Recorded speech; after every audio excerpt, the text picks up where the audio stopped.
How to start streaming on Twitch. Streaming on Twitch is actually very easy.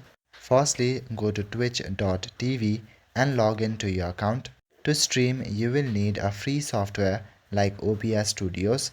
You can also use other softwares. Once you have downloaded OBS Studios, open Twitch. At the top right corner, you will see your profile icon. Click on your profile icon and go to Creator Dashboard. On the left side, you will see different options.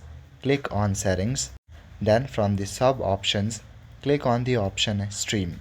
On the right side, you will see different options. At the very top, there's the option of Primary Stream Key.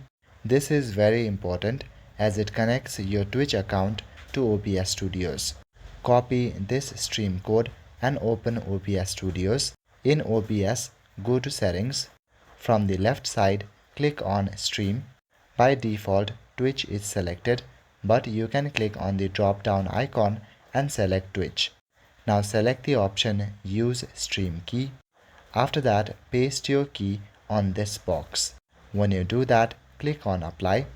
Now all the things are done. Create a scene that you like, then click on Start Streaming. And just like that, you can start streaming on Twitch. That's all for today. Thank you.